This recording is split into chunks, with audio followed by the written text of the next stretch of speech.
Welcome to the Republican Professor this morning. For me in California, we have with us Rob Koons. Hi. Hi, Rob. Hey, Thanks Lucas, for being good to here. see you. Yeah, My pleasure. we also have Curtis joining us from Texas. So both Curtis and Rob are in Texas. Rob, do you go by Robert or Rob? Good. Rob, generally. Rob, okay, that's what I thought. Yeah. Rob is a professor of philosophy at the University of Texas at Austin. We've asked him to come on and talk about metaphysics. And he's got this wonderful book with Tim Pickavants called Metaphysics, the Fundamentals. I'm holding it up for those who are only listening on Spotify or Apple Podcasts. It's it's not a long book. It's about 241 pages or so. It's an academic book. It's meant to introduce, my guess is this would be for undergrad, upper level, or maybe graduate students, basic graduate students. I've been using it for an upper level undergraduate course. That's right. Okay. Our sort of core course in metaphysics. So you don't mess around over there in Texas. No, we throw them in the deep end. Yeah. Yeah. That's how you learn. Yeah. I just warn you, this is a very good book. From my perspective, it's very good. Thank you. It takes how do I say this? Gosh, this is so challenging for me. I think it takes a necessary skill like metaphysics, a necessary field of study, which is part of philosophy, the discipline of philosophy, and does a pretty dang good job of laying out some options in the field, and at the same time gently defending a way of doing it and some substantive views on the various topics. Would you say that's fair? I think that's right. Yeah. So we tried really hard to be fair to a number of different perspectives, including one that goes back to David Hume, the great Scottish skeptic, who has a lot of followers these days. Sort of ironic because Hume himself thought that metaphysics was a waste of time, but a lot of people doing metaphysics are inspired by Hume, but they're inspired to do it in a very minimalistic way, you might say. So that's a big part of the book is to present the options. But yeah, I think it comes across pretty clear where Tim and I are coming from, that we prefer a more robust, and ultimately, I think what we're trying to do is to make sure that the classical picture of Plato and Aristotle is at least one of the options, right? It's on the table for discussion. That's awesome. I'm going to start this interview, if I haven't already started. I'm going to start at the end because I love how you ended this. You end very quickly. The conclusion is only 2 short paragraphs. The very end, I'm talking about the concluding part of the concluding chapter.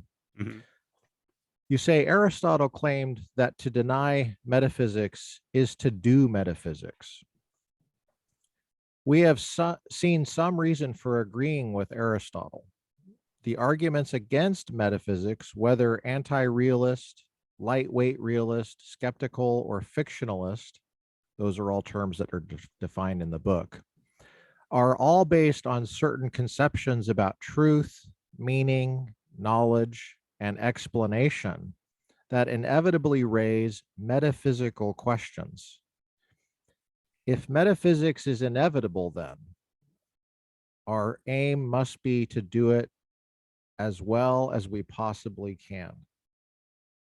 What a great way to end. I love that. Skepticism can be helpful as an aid to humility, and humility can in turn be a propellant for open-mindedness and new discoveries. We have tried to demonstrate in these 10 short chapters that a new age of metaphysical discovery is indeed underway. And that's the last sentence of the book. Right. What a great ending. Oh, thanks. Such a Thanks. optimistic, yeah.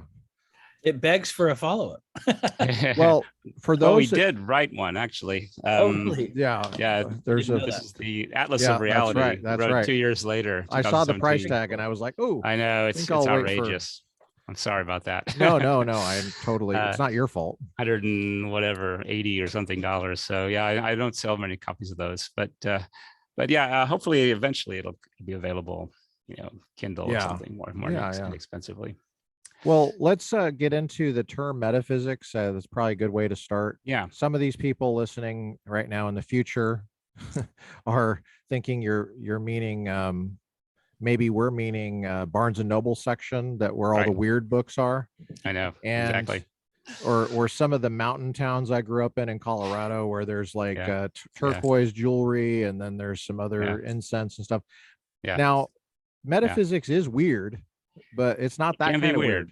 That's right. That's a good way to put it. That's right. Yeah, there's almost no overlap, right, between what I call metaphysics and astrology, crystals, and all that kind of stuff.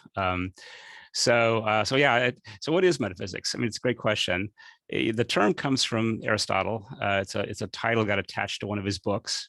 He himself never uses the term. It just means in Greek after physics. He'd done a book on physics, and this is sort of the follow-up to that. Aristotle actually does have a term for it, though. Sometimes he calls it wisdom, and sometimes he calls it first philosophy. And I like the first philosophy notion. Not in the sense that it's where you start doing philosophy, because it's not. I think it's actually where you end up doing philosophy. Most people are attracted to philosophy either through ethics, questions about how should I live, what is duty, and so on, or perhaps aesthetics or political philosophy or even epistemology. You might start worrying about how do I know anything about the world, right? So those are the entry points into philosophy. But the deeper you get into philosophy, the more you realize that everything is connected to this one core, which is the question about what reality itself is most fundamentally like. What are the basic building blocks of reality? Because if you have to at least have a kind of tentative position about those core questions in order to begin to address any of these other questions, ethical, epistemological, and so on. Which is what I was trying to get at that last chapter too, which is to say, as Aristotle says, you can't escape metaphysics in a sense. You can ignore it, but you can't escape it, because to escape it, you would have to have a view about what reality is like and why, because reality is that way, we can't do metaphysics. But that is metaphysics, right? So it is an inescapable kind of thing for us. I mean, what I tried to do in that last chapter too, and you might ask, why did I put it in the last chapter? I wanted to expose my readers, students, to the nitty gritty of metaphysics, some of the actual issues on the ground, so to speak, first, and show them that there are interesting arguments and considerations that may point us in one direction or another. And then in the last chapter, sort of look back and say, okay, was metaphysics possible? Did we do any? Did we succeed at all? And hopefully at that point they'll say, well, yeah, it was. It wasn't. It's different from physics or chemistry, certainly, or from literary criticism or these other things. It's its own thing, but it's doable, right? And you can gain some insight, right, by trying to do it. When you say do metaphysics, I've always thought that, I understand what you mean, but I just confess that I've always thought it was a strange phrase. I've also thought it was strange to say do philosophy, but maybe it's just because my dad was a carpet layer and worked with his hands, and I always thought really did things. yeah. But I know what you mean, because when you get into it and you're clearly working, you have to work to get through this book. You have to earn it. Yeah, you have to. I mean, I've literally broken out in a sweat doing philosophy, right? I mean, it burns calories to think through some of these things. Really? Wow. Where did you study for your graduate training? So I did a couple of years at Oxford between undergraduate and graduate school, and studied philosophy and theology there, and then ended up at UCLA to do philosophy, which was a very typical department in lots of ways, focused on language and logic, as people were in the 80s. We also had an interesting Christian subculture there, though. We had Robert Really? Adams and other Marilyn Adams, and Oh, that yes. attracted a whole bunch of Calvin college people and things like that. So Okay. we had a weekly Bible study in the Adams's house, and so it was a pretty friendly place to do philosophy as a Christian. Was there a famous guy there like David Lewis or something? Was that a name that was there? Well, Lewis was always was at Princeton. Oh, he's That at was his Princeton. whole career, Okay. and then he visited Australia. And we had a lot of famous Okay. people. I worked with Tyler Burge. He was my supervisor, and we I had know that Alonzo name. Church, one of the great logicians of the 20th century. Oh, So cool. we'd had a reputation, from the 60s, 70s as being one of the key places in logic, actually. So, I mean, one of the things that's interesting in the academic world of philosophy is that metaphysics has really experienced a renaissance over over the course of my career, 35, 40 years. When I first started studying it as a graduate student, almost everybody was doing philosophy of language or philosophy of logic, or maybe ethics and things like that. If you could tell this by just looking at we have this thing called the Jobs for Philosophers newsletter, right? That lists all the postings of the jobs. If you dig out one of those from the 80s, you'll find almost all the jobs are in those areas. And now you'll see a lot of M&E, which means metaphysics and epistemology. That's really come back into a big way. And it's an interesting transformation, actually, because if you go way back, early 20th century, many of the great minds in philosophy were arguing that any kind of metaphysics or theology or ethics, for that matter, are impossible. They're just nonsense, because the only thing that we can talk about meaningfully are natural phenomena, the sorts of things that you can measure and observe and test in a laboratory. Right? This was the so-called positivist movement. So to go from the 1930s to the 2020s, and to go from a world where metaphysics is almost not even allowed, right? It was considered to be complete nonsense, to a world where it's once again the dominant theme, really, of academic philosophy. That's a very interesting sort of intellectual transformation that's taken place. Wow. So you didn't go to UCLA to be in style and like be around famous people? You went mainly, I mean, I'm talking about like movie stars. Yeah, well, no, yeah, right. Yeah, they were famous in our world. They were famous in a different way. I gotcha. Yeah, Who'd yeah. you study with at Oxford? My main tutor was a man named David Charles, who's an Aristotle scholar, and he's at Yale now. Kind of interesting fact, my son is studying philosophy, and he's doing a PhD with David at Yale right now. So No David's kidding. Wow. had Koonses at both at the beginning and the end of his career, which is kind of fun. That's kind of a compliment to you that he watched his dad do this and you didn't totally turn him off from the field or the discipline. Yeah, it's gratifying, I have to admit. Yeah, and he's sort of taking up where I left off. So what were the dinner Koons.2.0. conversations or the breakfast conversations in the Koons household for him growing up? Were they philosophical a lot?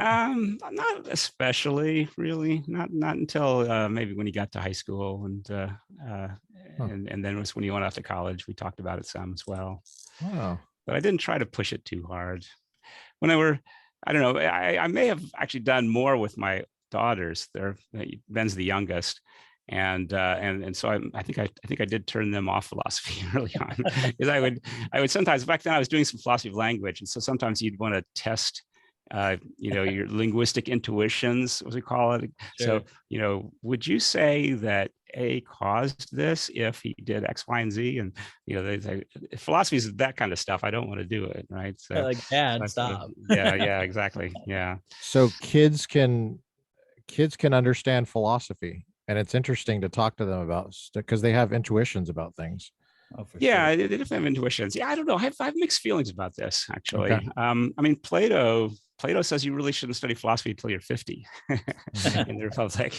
And there's something to be said for that, actually. I mean, obviously, I make my living teaching it to 18 to 22-year-olds. So I have a vested interest in thinking that's at least okay. Right. But I worry a little bit about pushing philosophy on kids who are too young. I do think it's important that they get a background in history, science, literature, other sorts of things before they come to the philosophical questions.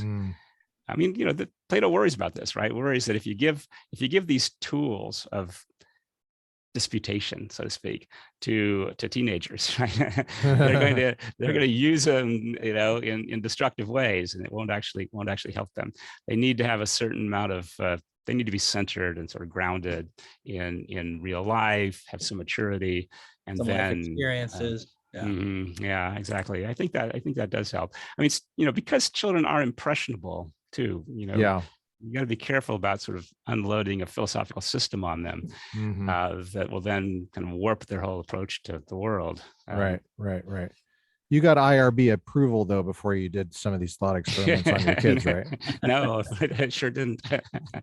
We won't tell. We'll edit that part out. Let's get into your book. I'd like to poke around in it. I think, well, I guess we talked about chapter 1 for the most part. Let's look at chapter 2, Truth Makers. Don't necessarily have to go through the whole every little thing, but Truth Makers is interesting. We think that there is such a thing as truth. I guess some people don't, but that's right. I don't know how you could say there is no truth. Right, exactly. And say that that's true. It's right. like You don't believe that's true. Yeah. So what's a truth maker? There's a lot of technical terms in here, so that's why I was worried about the right. Yeah, we decided to start with truth just for the reason you suggested, that it's a sort of thing that almost everybody's committed to in some form or other, and it's actually pretty difficult to deny, you know, truth altogether, because then I mean, again, it's self-defeating, right? Because if I say it's true that there's no truth, then I've contradicted myself. You just look like an idiot. Right, exactly. I think that's right. And yet when you start reflecting on what truth is, it does start raising what we're calling metaphysical questions, which are, you know, what are things like and how do they relate to each other, right? So let's say it's true that it's sunny in Austin, right, today. Okay, well, what's going on, right? I mean, there's something that's true, right? The thing I said, right? We might call it a proposition. And then, but there's more than that, right? There's got to be that proposition is somehow about something like Austin and sunniness and so on, right? And so then it's about something. But of course, if I say it's storming today in Austin, that's false, right? It's also about something, right? It's about Austin, about storms, right?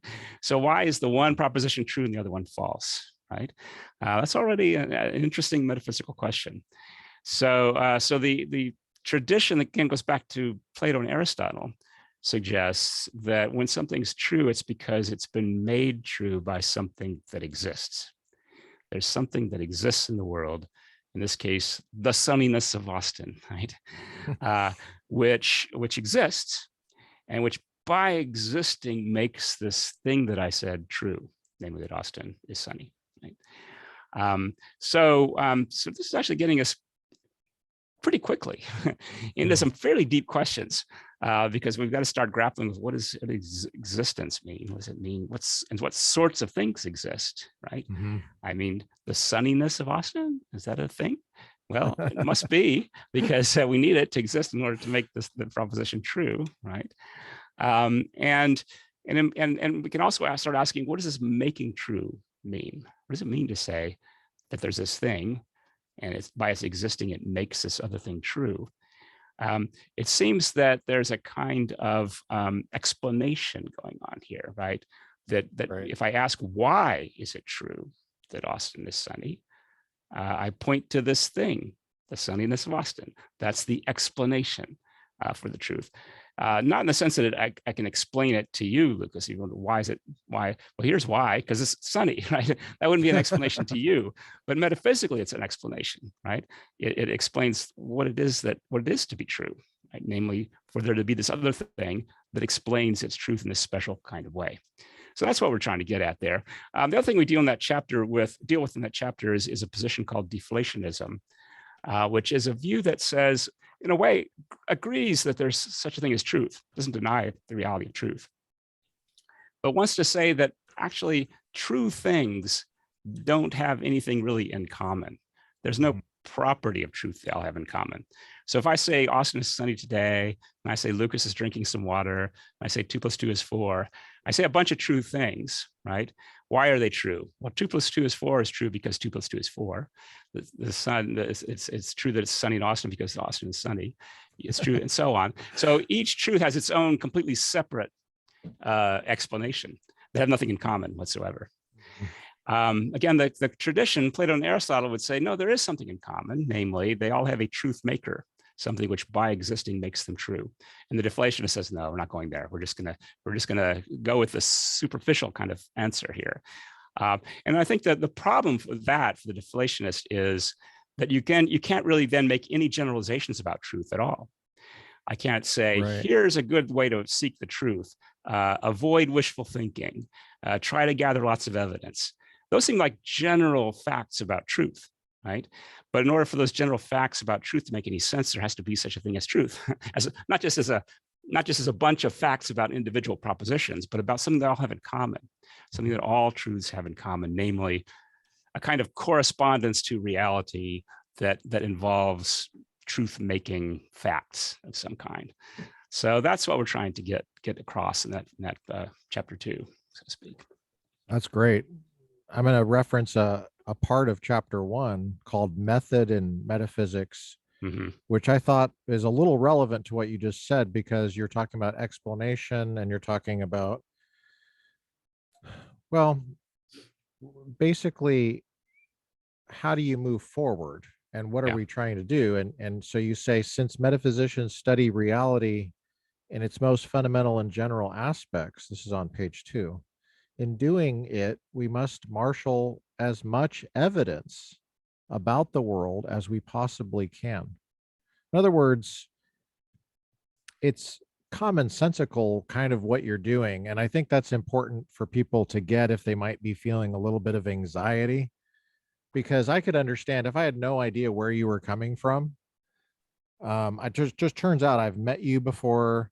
I've sat at, not that you would remember, but was sat at the same table having dinner at one point. And we had quite a long conversation there. That was about 10 years ago. And then you taught a symbolic logic course that I audited and benefited from. So I got a sense of who you were as a person. And I trust you is where I'm getting.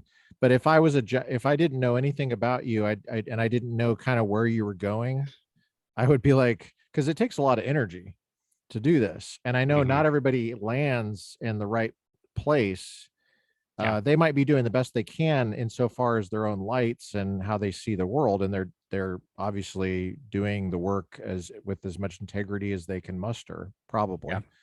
But I might start wondering, okay, where's this end up, and can I get a sense of whether I'm just going to end up as a total crazy person after this, and I'm not going to have any friends, and I'm going to have the wrong view of the world.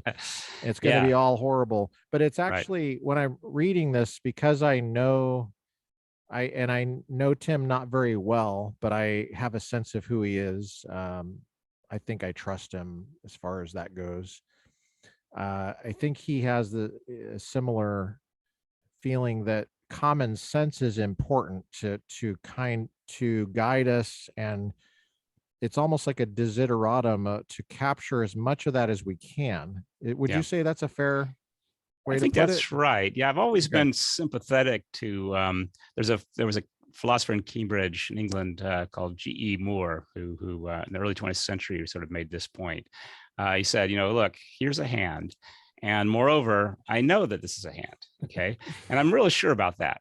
So if you come along with a philosophical theory that tells me there are no hands, or you never know that there's a hand, I'm gonna be very skeptical of that argument, because I'm pretty sure that one of the premises in your philosophical argument is going to be something I'm more doubtful about than I am that this is a hand, right? So anyway, that's just a very, again, straightforward way of saying we come into philosophy knowing a lot of things, right? If we didn't, philosophy would be hopeless, right? Metaphysics in particular would be hopeless. So we should bring all that we know to bear, including, as you say, common sense. One of the things that comes up repeatedly in the book is a question about whether we can apply our ethical knowledge or moral knowledge to metaphysics, right? So I know that there are people, because I know that I owe people things if I've harmed them, or I owe them gratitude if they've been good to me, or whatever. And that tells me, that gives me some metaphysical information, that ethical knowledge I have about gratitude or desert or free will, right? So those are all, from my point of view, perfectly fine to draw on those as you're developing your metaphysical theories, treating those as data. I mean, there are some people, as you say, who do metaphysics who think the only data that we can rely on is our latest physics, like just theoretical physics and nothing else. There are people who do metaphysics that way. But I mean, I think, why do that? I mean, that's intentionally sort of tying not just one hand, but both hands behind your back, right? While you're trying to do this really difficult task of metaphysics. So I think I'm actually happy with looking at theoretical physics. And if it can tell us things about reality that we need to take into account in metaphysics, that's fine. But I don't think we should limit ourselves to that kind of data. Gotcha. Anything else you wanted to say about truth makers? Yeah. Oh, sorry.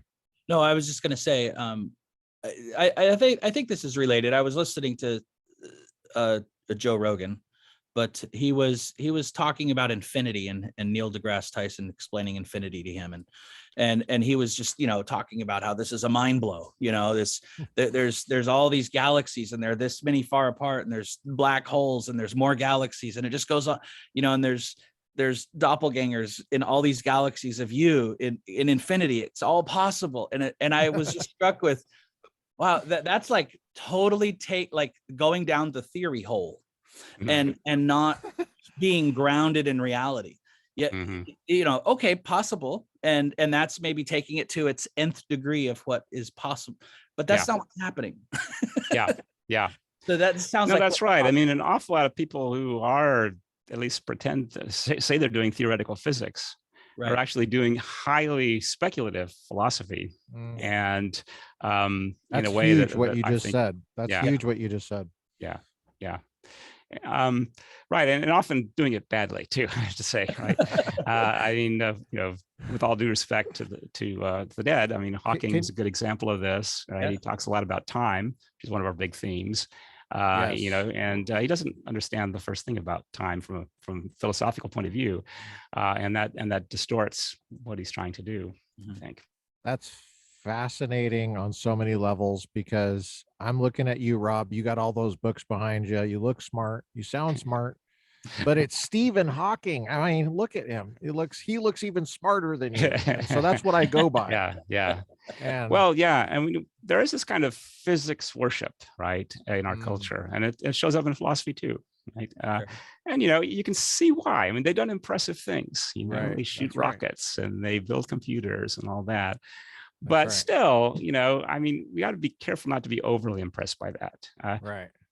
Example of the cargo cults in the Pacific Islands, right, where these Pacific Islanders, people from Europe and America would arrive with their airplanes and stuff like that, and so they started worshiping, the white people or whatever, because they had this cool technology. That's right. And so just because a physicist brought us lots of cool technology, I'm not going to fall down and worship them and assume that whatever they say is like directly from the mind of God. I'm going to ask them to explain why they think what they think, and tell me if they have any good arguments, and bring to bear this 2,500-year-old conversation about philosophy that's been going on to these contemporary issues, and not just kind of discard it all and think we can start from scratch. Wow, that sounds like perspective. Do you have any telescopes or microscopes in that office, just to give you more credibility? Or a white lab coat? I do have a little digital computer I built myself. Wow. It's impressive. It's not electronic. You crank it and it can add small numbers and stuff like that. Oh, wow. But from a kit, so not from scratch. But back when I was in high school. But I've got that up on one of my things. But otherwise than that, no, I don't have any. Rob, let's hit some stuff about causation. We're going to freak people out, because people are like, whoa, this is really getting weird now. You're talking about causation and powers. It is a little odd to think that some people don't think that causation exists in the common sense way we think it exists. But we have to account for what causation is if it's real. And I really appreciated that chapter because you're actually very clear, I think, in your that particular chapter. I was like, where are they going? And then I finally got to the end where I was like, okay, they told me where they're going, and that makes sense to me. Yeah. So you Yeah, take I think it's different theories, a real important set of topics that ends up leading in lots of different directions through the rest of the book. And as you say, it really goes back again to David Hume, I mentioned earlier, who was a skeptic about any kind of metaphysics, but in particular, he focused on the idea of causation, cause and effect.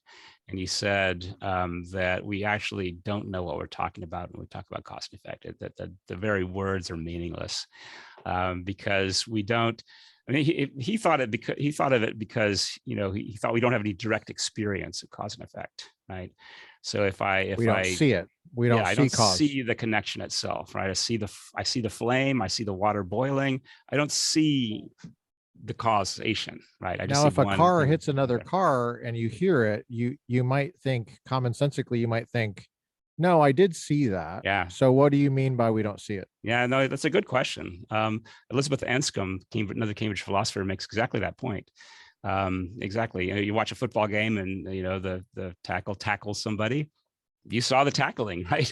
It's not like so what Hume claims is not actually obviously true, right? It seems to be quite plausible that in many cases we do perceive the causation. Now, of course, people back then were really obsessed with being absolutely certain about things.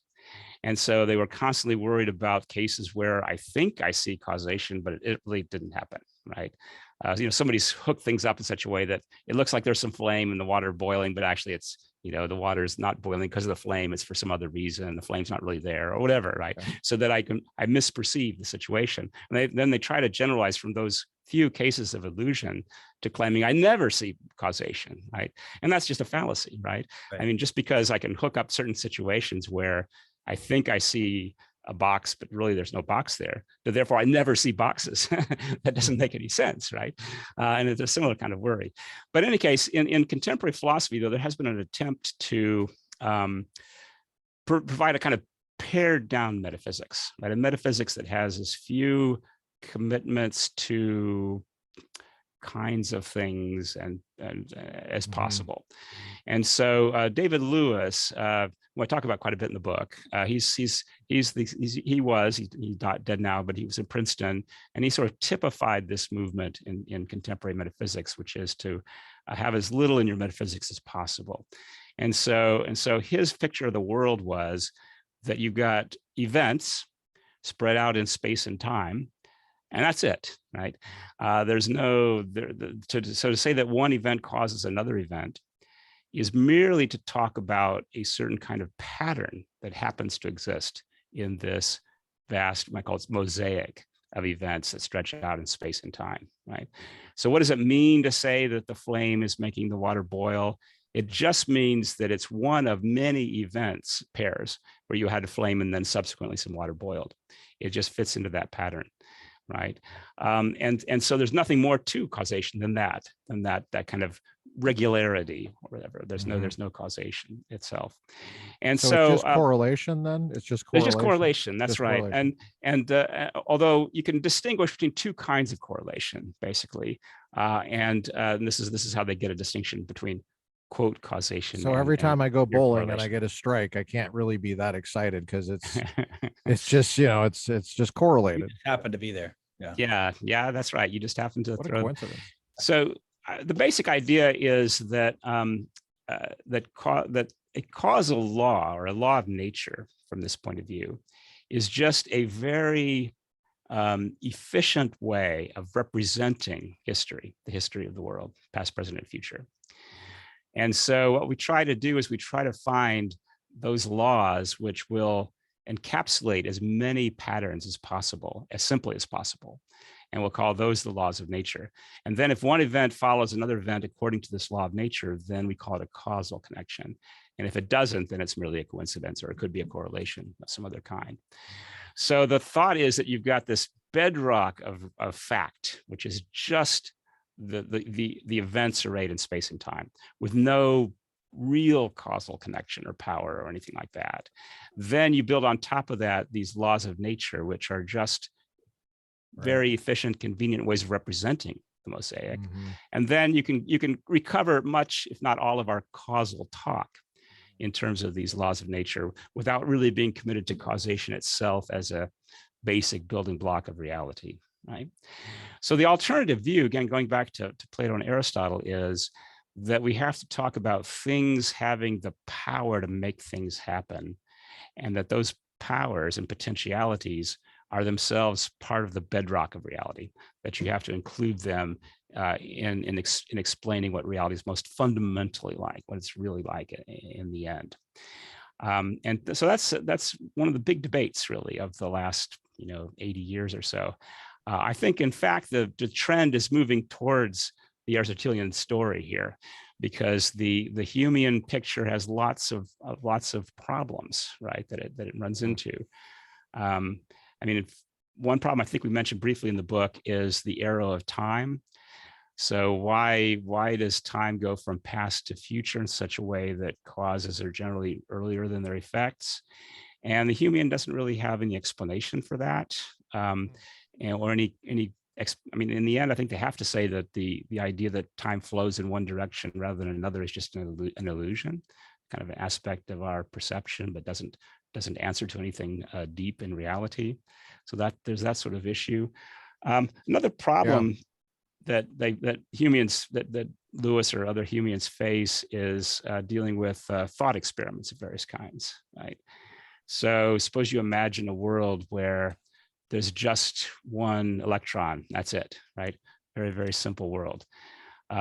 Could that electron still have a negative charge? And could that negative charge still mean that that electron has the power to repel other negatively charged things?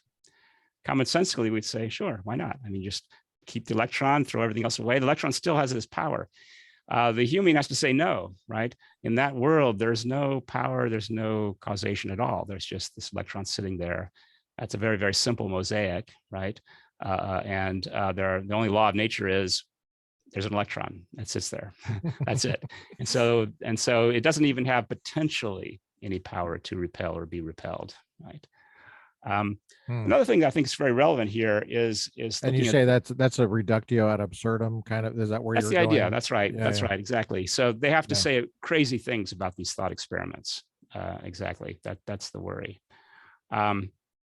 Another sort of related problem is a problem that Hume himself is worried about, which is the problem of induction. How is it reasonable for us to think that the world will keep going on the way we've seen it go on so far, right? So how do I know that? I mean, the law of gravity seems to work fine so far, but how do I know that it's going to continue to work in the future? What even gives me a reason to think that it would be? And Lewis and the Humeans have a real problem here, because if you look at all the possible ways in which events could be spread out in space and time, the vast majority of those will be ways in which the law of gravity doesn't work, obviously, right? Now let's just focus on the ways that the mosaics or the histories of the world that are just like our world up to this present time, right? And then, of course, one of those will be a way in which the law of gravity and other things continue to function. But there'll be lots and lots of other histories where things have gone that way up to now, but then things just go haywire from now on. No gravity. Yeah. So if I'm looking forward and I'm trying to guess, what the future is going to be like, it looks like I should bet on no law of gravity, right? Because there's vastly more possibilities like that than there are where the law of gravity keeps working. Right? And what Lewis has to say to that is just to say, well, it's just a basic rule of reason that you don't do that. You just stick to what you've seen so far. And that's, I think, unsatisfying, right? Because you've got this argument that suggests that you shouldn't do that, right? That the odds are against you. And Lewis just says, screw the odds, you should just keep believing this anyway. So I think that was a serious problem as well. I mean, one last thing to mention here is work that was done on the philosophy of science by a British philosopher named Nancy Cartwright. I think is very interesting. I mean, the whole project of Hume and the other early modern philosophers assumed that science is basically passive. That you just sort of sit there and watch things happen, and you're writing down furiously, trying to note what the patterns are, and so that you can accumulate your laws of nature. And what Cartwright points out is that the way scientists actually work is they isolate things and they poke them and prod them in various ways. So in other words, why are they doing that? Well, they're trying to isolate things so that they can find out what powers they have, right? And elicit how those powers are exercised or manifested in their various possible sort of circumstances. So that active interactive, manipulative side of science is very important. And it's something that doesn't make much sense on the Humean picture, but makes perfectly good sense on the Aristotelian picture, where what's fundamentally out there are powers, and you want to make them manifest themselves. You want to understand them. You want to try to cause something to happen. Right, exactly. That's right. You want to put things together and see what happens as a result of the causal powers that are there. Yeah, that helps me predict the future, right? As well, which is what scientists are interested in doing. I mean, for the most part. I mean, maybe not paleontologists, but like, that's right. It's helping me predict the future. You think of like the science of studying tornadoes or something. We're not just looking at the correlations. We're trying to figure out how to cope with this in the future. Right. For example, or earthquakes or whatever. That's right. That's cancer, right. We assume cancer, that, right? We've noticed. That's right. Cancer. Yeah, that's right. In meteorology, right, we know there are all these water molecules out there, right? Right. We assume that the water molecules are going to continue to be there, right? That are continue to have the nature they've had, and that nature is going to continue to ground the same powers that we've seen in the past. Right. Even though we've never seen the future. So how do we? That's right. So we're assuming quite a bit. So Nancy Cartwright, I just want to double check. She was against Hume and David Lewis. Okay. Yeah. Gotcha. Well, she tries not to do much metaphysics, but I think her work had a lot of metaphysical implications. It suggested that Hume and the Lewis, John Stuart Mill kind of tradition of reducing laws of nature to mere patterns, that's really inadequate. There's a lot going on here that we're actually accomplishing. I can't believe we're actually accomplishing it, Rob, because you're so good. I can tell you are so dialed in teaching this to undergrads. I love to teach it. Yeah, you're good at it. I think it's terribly important. Yeah. Well, there's a kind of a cultural issue here with philosophy. It sounds weird and it sounds kind of like, whoa, philosophy of science. For philosophy of science, for example, philosophy of science. Like, okay, isn't there just science? What authority is philosophy of science? But as you've shown, science just assumes all sorts of substantive philosophical positions. Like, for example, we assume the future will be like the past. We assume that, and we want to explain the future. Well, we want to explain the past. By explaining the past, we take it for granted that we're predicting the future. But that's not based. It's purely on science. There's all sorts of philosophy going on in there. Right. That's right. Did you say that's fair? Okay. Yeah, absolutely. Yeah. Yeah. Okay. Sorry. I mean, sometimes it could be hard even to draw the lines there between philosophy and science, actually. Yeah. Well, let's talk about properties if you want to. Properties and particulars. Wow. Yeah. And then we definitely have to get to the passage of time. I wanted to make sure we got to that. People love that topic. So definitely if we skipped property, and I think if we skipped properties and particulars, I would probably be horsewhipped by somebody in the future. So I'll say something real briefly about it. Yeah. I mean, properties and particulars flows in a way out of the two chapters we've just considered, right? Because we said there should be these facts or truth makers out there, right? The fact that Austin is sunny. Well, what does that mean? I mean, it looks like you have to have Austin, a thing, right? And you have to have sunniness, right? Or something like that. What is right? Austin the thing, though? I mean, isn't it just like how would you say it? Like, we all agree. I don't ever remember anybody asking me to agree that Austin was a thing. So my agreement has nothing to do with it, but it's not like I agree. And when I get there, there's some things I don't agree about with Austin. So I wish I could just disappear, make that part disappear. No, I don't. I never agreed with that part. Yeah.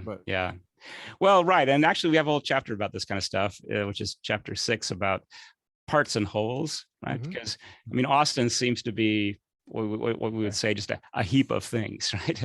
People, buildings, roads, and so on. And we collectively, we call that Austin. But in chapter 4, we're not going to, in 5, we're not going to dig down that deep. We're just going to say, okay, let's just take Austin at face value. Suppose it's a thing, right? I mean, if you're not happy with that, give me an electron or a quark or something, right? Okay. whatever you're willing to take grant Austin. is a single thing, right? Okay. And then, having, I guess, sunniness is something like having, relatively little cloud cover or something like that in the sky above us, right? So you've got a property, right? The sunniness, which you can see repeated all over the place. I mean, it might be sunny in Dallas or in Orange County right now as well, right? And then you have Austin, which has various properties, right? Including being weird, right? As well as being sunny, right? Vaccine signs Yeah. everywhere. So, Mask signs. Right.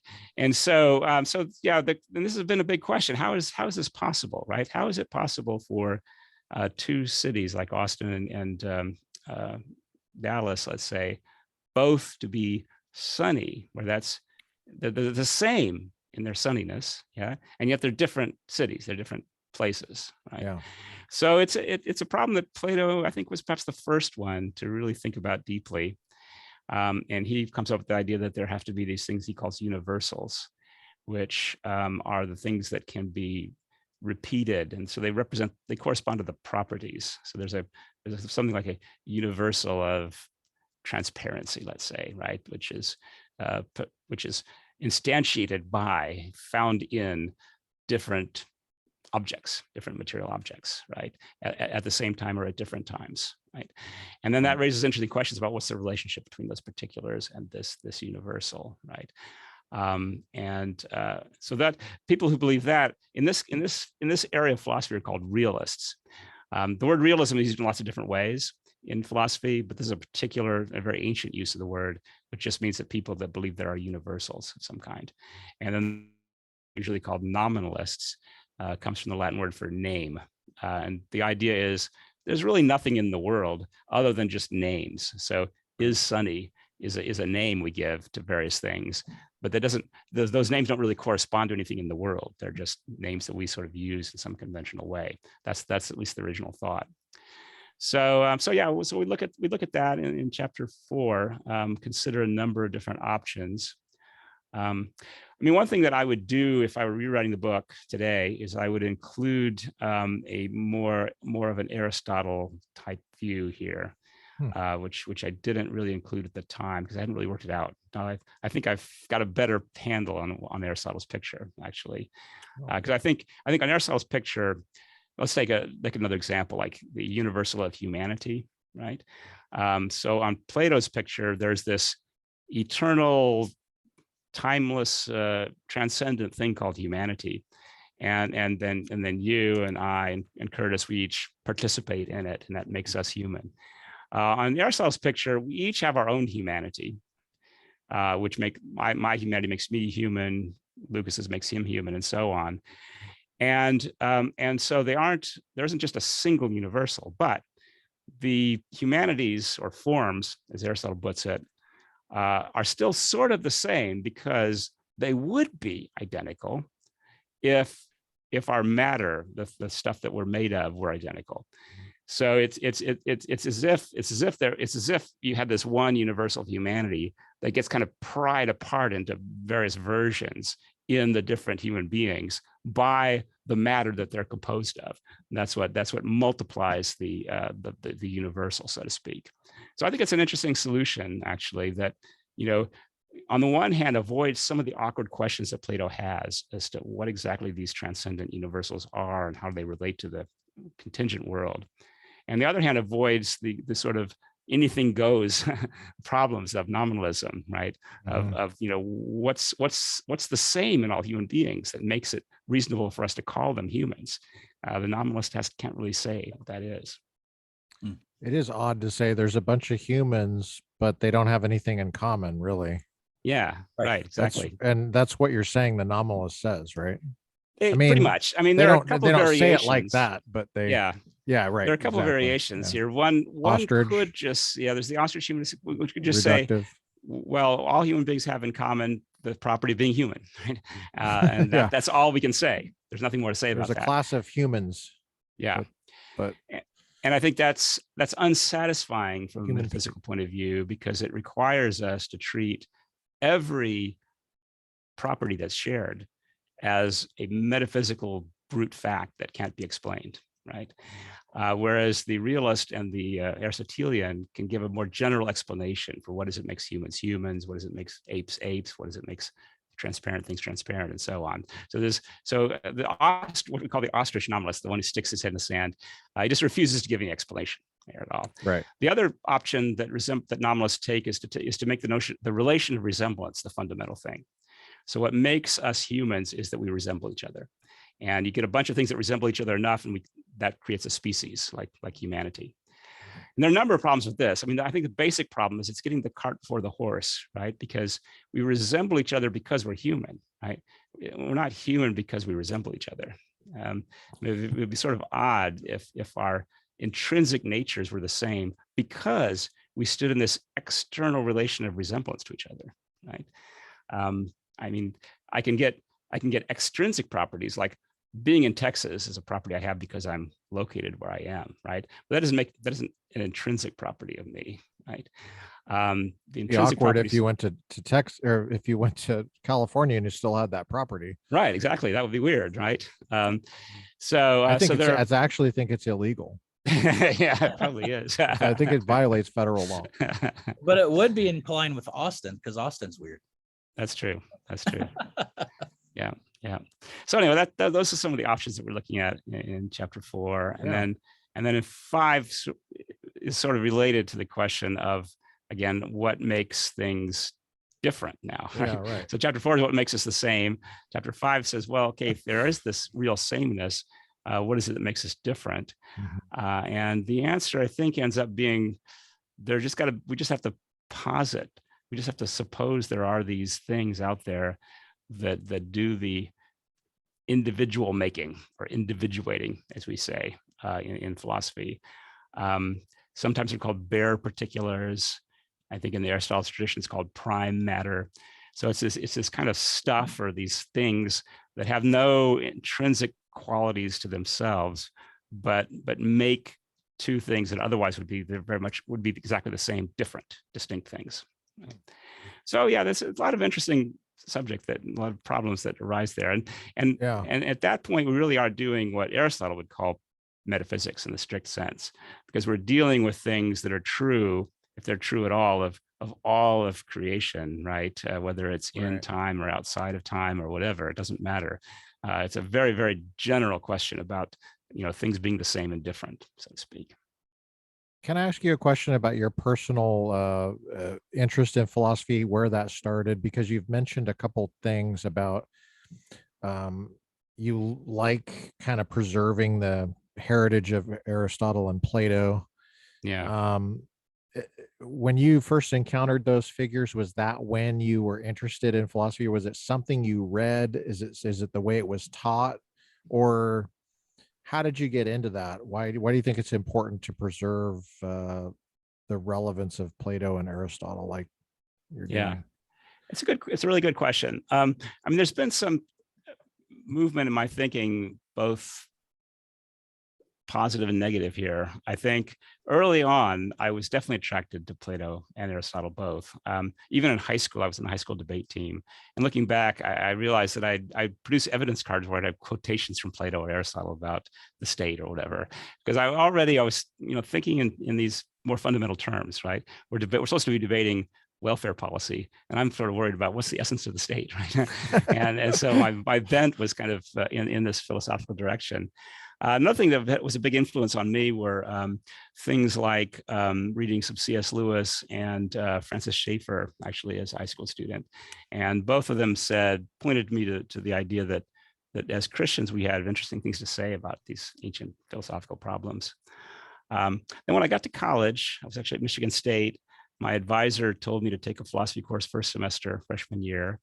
And I didn't really, even though I'd read this stuff, I didn't really know what philosophy was. So it was a new thing for me. And we started with the ancient Greeks, started with pre-Socratics, and I just loved it immediately. But then, you loved the pre-Socratics? Oh yeah, yeah. What did you like about them? Well, because they were, they were wrestling with really interesting questions, right? About what reality is like. Why can we make sense of, why is nature intelligible to us? That's really what they're getting at. I don't think their answers were all adequate, but at least they were asking the right questions. In that course, we did eventually get to Plato and Aristotle, and my professor there was a big Aristotle fan, and he used to quote Dante a lot about Aristotle's the father of all that know and all this sort of stuff. So I was predisposed there. But then after that, I think being a philosophy major and then in graduate school, I think your attitude that I picked up from my colleagues and teachers was, yeah, Aristotle's fine, but that was 2,500 years ago. We've gone way past that now. We don't need to mess with that anymore. So it's been a gradual process, really, of my professional work, of gradually rediscovering that how much Plato and Aristotle knew and how important they were. And so it's still in process, actually, right? So I'd say, in the 15 years, I guess now, since I started working on this stuff, I've moved a lot closer to Aristotle than I was even 15 years ago.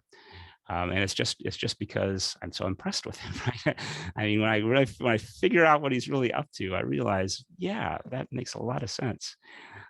Because he was so good at, again, at reflecting on the kind of data that we all have as human beings, right? And figuring out where that pointed, without being biased by anything much, right? I mean, I don't think he was a particularly religious person, but he wasn't anti-religious either. He just was willing to follow the reason wherever it led. So he's provided a really crucial foundation for us. There is a culture in philosophy departments, it seems like. I mean, it's not the same in every department, but it does seem like there's social pressure anywhere you go, because we're social people, we're social beings. How have you found that pressure to conform constraint, or have you found it as a motivation to do better work? You probably know where I'm going with that, but I just thought I would just throw it out there, just general question like that, because I find those kind of questions. How do you find yourself as a philosopher amidst a pressure? I've had the same issue myself, because my PhD is in public law and American politics, and there's the similar constraints, different. There's an empirical bias in some parts of political science, and then there's also political, like overtly political pressures, oftentimes partisan pressures on campus. So how do you deal with that? Yeah, in my experience in philosophy, it was mostly, I think, unconscious, right, on the part of everyone, right? that there'd be just these unstated assumptions that everybody shared, right? Especially that there's no God, or or things like that. And at least when I started my work in, again, the 70s, 80s, there was a very strong empiricist kind of bias. Hadn't quite worked their way out of the positivist trap of thinking that everything's got to be testable and so on. Especially when you're a young person, it's very hard to resist that, that kind of, as you say, pressure, I guess is the right way to put it. That is, you're impressionable. You mentioned it earlier when you said you got to grad school, and there was this attitude, I think was the word you used. There was an attitude that that was like so 2,500 years ago. Right, exactly. Yeah, that's right. I mean, for me, a big event was when I was in England. Alvin Plantinga came and gave lectures there. I can't remember if it was the Locke lectures or it was some lecture series there, and he very generously agreed to talk to me one afternoon. We spent maybe an hour together, and I was, at that point, I had absorbed through the pores this kind of logical empiricism that was still alive in Oxford at the time. It was kind of a Davidsonian version of it, but it was still there. And so I would raise objections to Plantinga's approach from that perspective. And at various times in the conversation, Plantinga would say, okay, but you're a Christian, right? You told me that at the beginning. Why, as a Christian, would you find this assumption at all plausible, this assumption that you're working with? And about 8 times in that conversation, I said, well, come to think of it, it's not plausible at all. I don't know why I believe it. It's just something that everybody around me had believed, and I assumed that I had And to you want to believe fit it. in. Yeah, exactly. And so that to me was a real eye-opening experience. And I hope that ever since then, I've approached things and I ask myself now, well, wait a minute, do I have any reason to accept this assumption that everyone around me is accepting? That's And really helpful. That's really helpful for people to hear that are in our audience, because I think that's how a lot of these types of things happen all through our culture. Yeah. I know it's super difficult. I often use the example of behaviorism in psychology. The idea that there's actually nothing going on inside your head. There's no experiences or thoughts or beliefs at all. It's just behavior. And I thought, like, no Christian could ever accept that. But there were some who did, right? Because everyone around them said there's no thoughts, no feelings. It's all just behavior. Okay, And then they try to figure out how to reconcile that with the Bible or something, which obviously doesn't make any sense. So it's much better, really, to stay grounded in that tradition. It will help you to avoid a lot of crazy things, right? Steer you away from the assumptions that are obviously just wrong, right? And in the long run, that will pay off, right? Because we want to get connected to reality as much as possible. Have you ever reflected on the question of what made Alvin Plantinga that way, though? I mean, how did he, like, who was the guy who was his Alvin Plantinga that said, it's a really good question. So you're thinking for yourself, right? I mean, you just said that doesn't make any sense to you. So why don't you just kind of pursue that and try to do good work, try to figure out how to really good question, justify that for other people? I don't know the answer to that. I know his teachers, who the most famous teachers he had were not theists at all, but they were eccentrics, I think. And so that maybe helps, right? It's interesting because I think the really best work in philosophy tends to be done by people who are eccentric or who are out of step with the majority. But in academia, there's that sort of person is very rare, right? More rare in academia than almost anywhere else, actually, in our society. Probably. So there's a lot of experience. There's tremendous pressure to fit in. I mean, just think of the term peer review. Exactly. Just look at that. That's right. That explains it right there, right? If you don't conform. That's right. I mean, our business is mostly other directed, right? That is exactly for this reason you're saying. I mean, how do I advance? By getting other people to recognize the value of my work. And so, we're super other directed, and that creates lots of problems. I guess it's to be preferred from some of the other alternatives, which would be a king would say there's one guy and he's like, yep, that's a good monograph. Well, what I think is, but I think we need more of just sheer randomness, actually. I think outliers. I think we used to have that even when I first started out. I think academia was less centralized in a sense, and so you would end up, if you were a bright kid and you grew up in Texas, you probably end up teaching it somewhere in Texas, and you would never think about trying to go to Princeton or Stanford or whatever. You just have your career and do your thing. And so it allowed you freedom to be yourself and not to be part of the crowd. Whereas now everything's so centralized, right? You want to get publications in all those really good journals and all that. And so you're constantly on a treadmill of trying to satisfy other people. And I think it's a problem. I really do. Let's talk about time. Is time travel possible? I'm just getting right to some of the issues. Time travel, and then another one, since we've referenced a Christian belief here in this podcast, I feel like maybe does God know the future? If so, what's the point of prayer?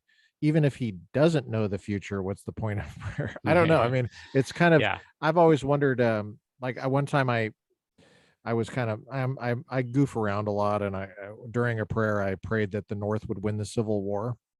And then I gave myself credit for praying that. Turned out we did win the Civil War, and God must have seen my prayer, and the slaves are freed in part because of me. But so those kind of puzzles about time, there's different theories about time, A and B theory, and right. Yeah. So, my view is definitely that time travel is impossible. except for the kind that we always do all the time, which is to travel into the future, so to speak, into later times. But to, especially to try to go back into the past, yeah, I think that's impossible. And it raises interesting questions about, well, first of all, why do I think it's impossible? I'm very much impressed by the so-called grandfather paradox, which you may have heard of. I'm sure some of your readers may have heard of, listeners may have heard as well. It's a problem that you face whenever you do a time travel story, right? But in this particular paradox, let's say the time traveler, go back in time, and I kill my grandfather when he's a baby, and so now it's impossible for me to be conceived, right? Because there's no grandfather to conceive my father, and so on.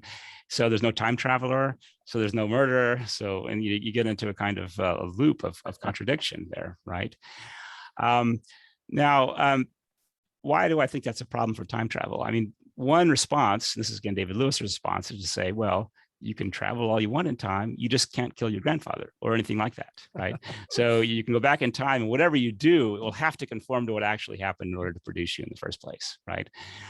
So the thought is, I go back in time, there's my grandfather, I've got a bazooka, right? I shoot it at him, and every time I try, something's going to go wrong, right? The bazooka doesn't fire or whatever, right? So the grandfather somehow survives. Wile E. Coyote. Yeah, exactly. It's exactly.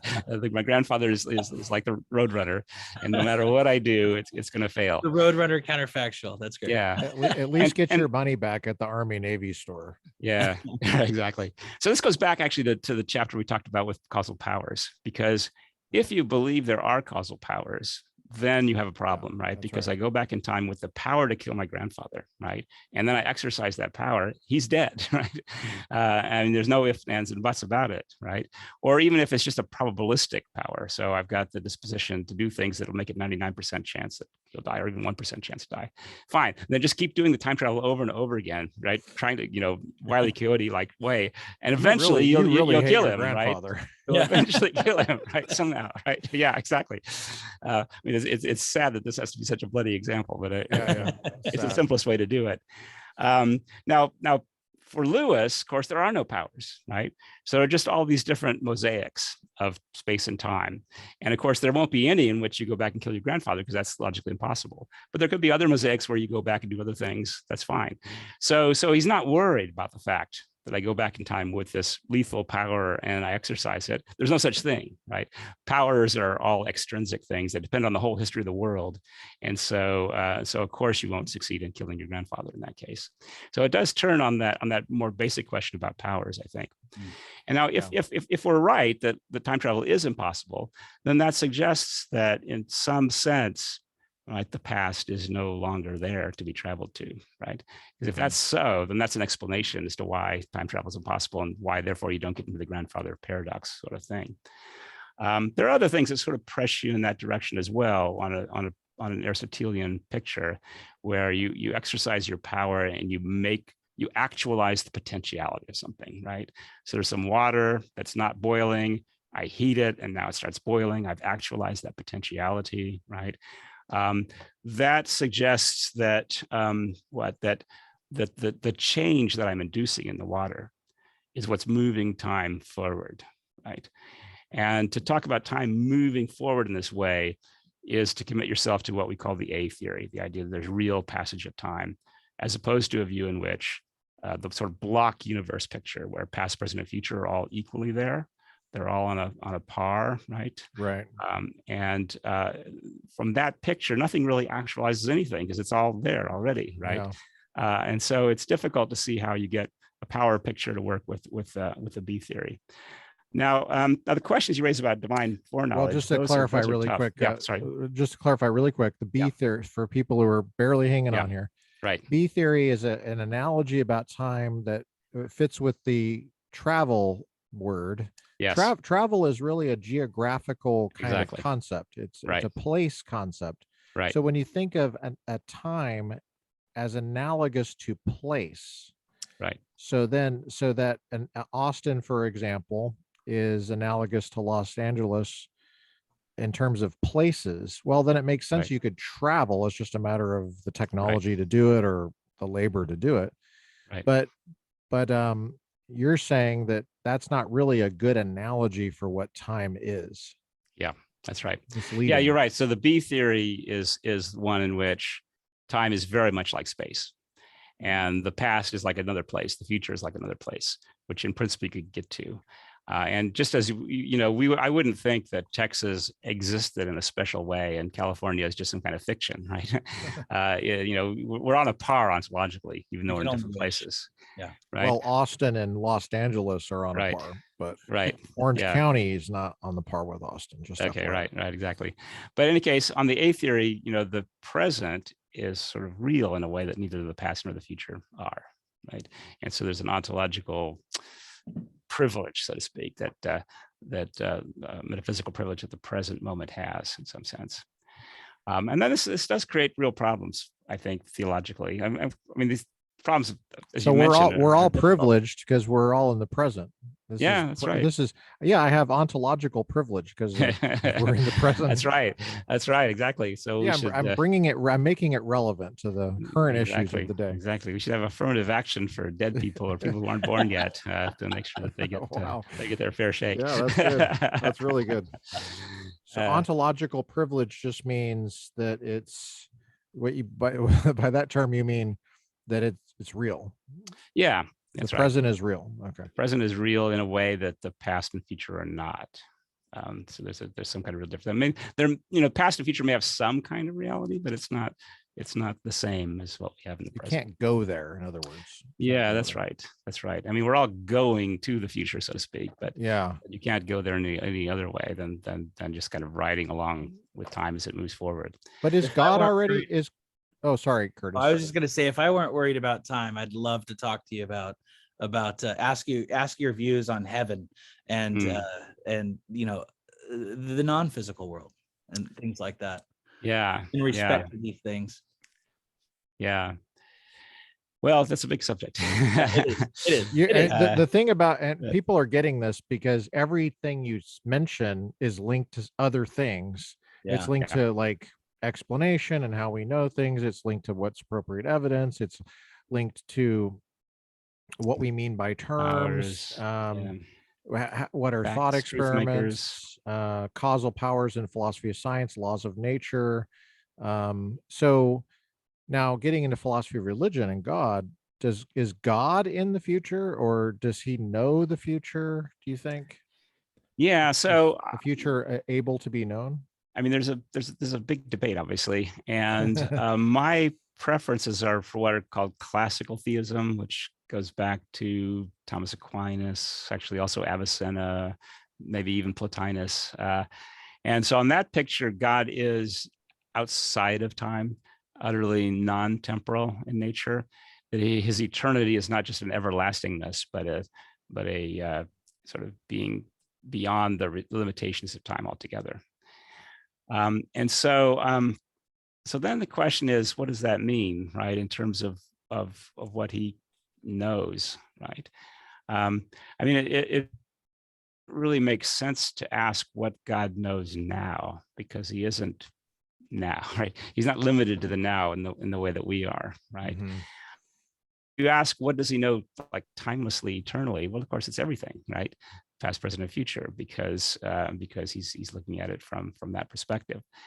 Now, the pushback on the other side would be, well, wait a minute, you just got through saying that the present is ontologically privileged, right? Doesn't God know that?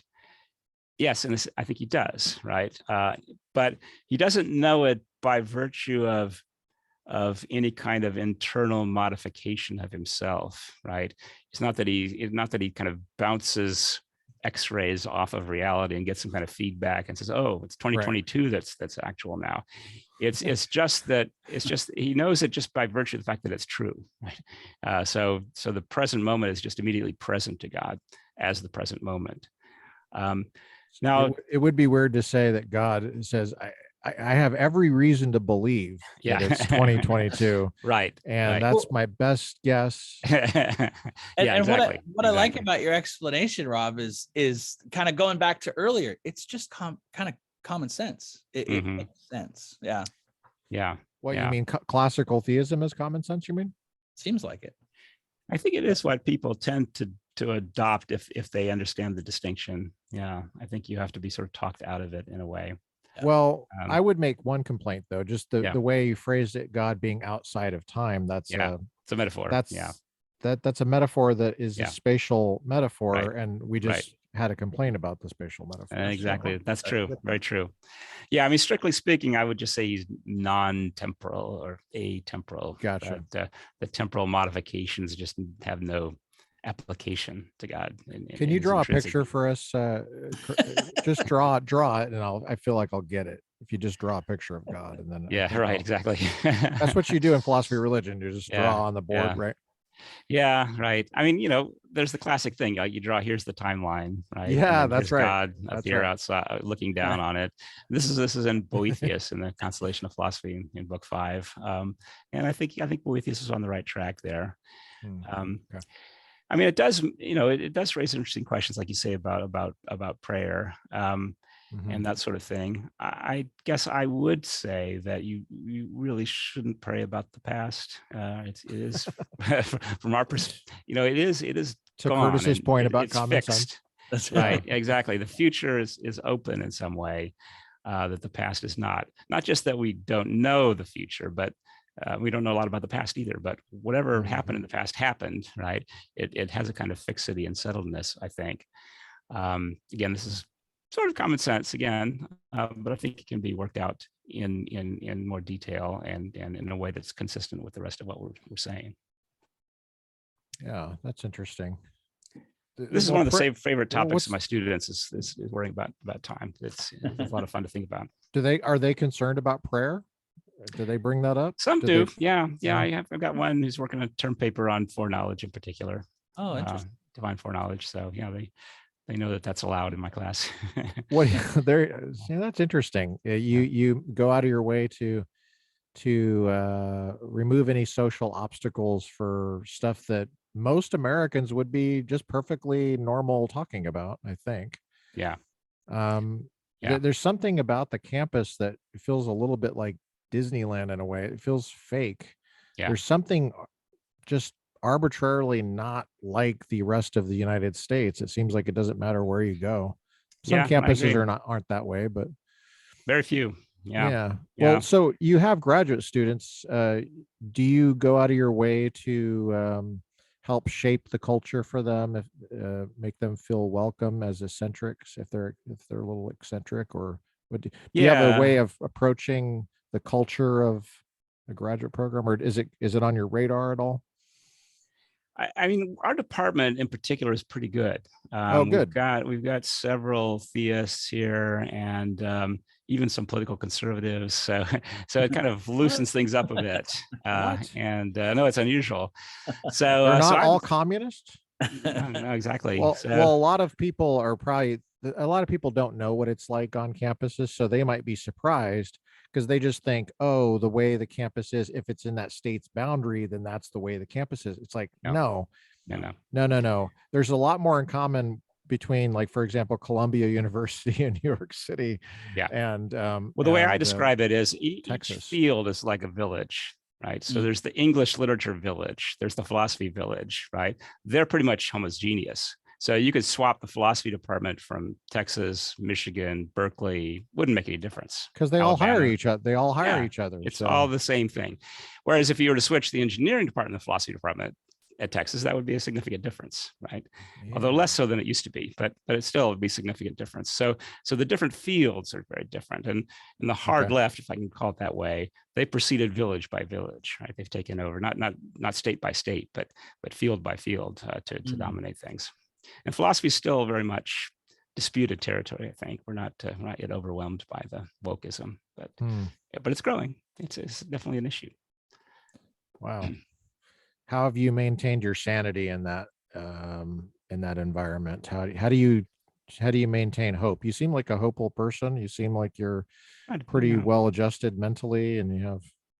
I mean, it definitely helps having a few close friends in the field even. So I've got 2 colleagues, especially Dan Bonavac, one of my colleagues here, the one you met at That's right. He was at our Biola, who helps a lot. And then just being connected to a local church or parish, and then of course the family and all of that. My wife's not a philosopher, so that helps quite a bit. Is it hard being an academic philosopher and relating to non-philosophers at home and stuff? Is it, or is it something like you just turn it off at home?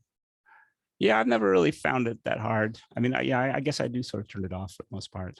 Yeah, just to have more to life than just academia or philosophy. What's your writing process? How do you guys collaborate on a book like this? It seems like it's very, I can't tell who wrote what, but of course I don't know you guys very well, but is it Yeah, like you well, send Tim was one of something my and he, students, here at UT, before he went off back to Biola Talbot, and so I knew that he and I, shared a lot of views, and our judgments tend to be very, very compatible. So when I got the offer to write the textbook, and I was thinking, this is a pretty big job, I don't really know if I can handle it myself, I contacted Tim and said, would you like to collaborate? And he said, sure. And the publisher said, sure. And it worked out really well. I mean, we just initially kind of sketched out what we thought the book should look like. And again, we pretty much agreed about that. And then we just split the chapters 50-50 for the first draft. And then we would, work on each other's drafts and say, well, I think you need to include this, or, we can cut that. And is this all like on email, or are you guys talking on the phone? Or are you faxing? It was mostly email. Yeah, I'm trying to think. I guess, did we do fax 5 chapters over? Fax, yeah. Fax, yeah. Pony Express back in those days. Yeah. The one complaint I guess it was mostly, I guess we did do some phone call, maybe even some early Zoom stuff. Yeah. Wow, you had Zoom. Cool. I wish there were more pictures in the book. I typically throw away a book if it doesn't have any pictures, but I came to that's why I throw away all my Bibles, because there's no pictures in it. I have the Precious Moments Bible because they have there you great. go. That's no, good. but you have a it's dense, but it's when you get into it, it's readable, especially if you have some training. And I would say you got to start somewhere. So like you've said, this is an upper level book. Probably we tried to write it so in a way that you wouldn't have to have studied any metaphysics beforehand, but right. But a little philosophy. Yeah. You got to know some things, but it's a wonderful. Here's a picture. So, right. Oops, you disappeared. Yeah, there you go. right. So I happened upon this, and I was like, okay, I'm going to keep this book now. Yeah. But it's a wonderful book. Well, thank you very much. All right. So I appreciate your time. My University pleasure. of Texas professor. Rob. Yeah. Thanks for hanging out with us and describing the project of metaphysics, the fundamentals, to us. My pleasure. Great. Take care, all.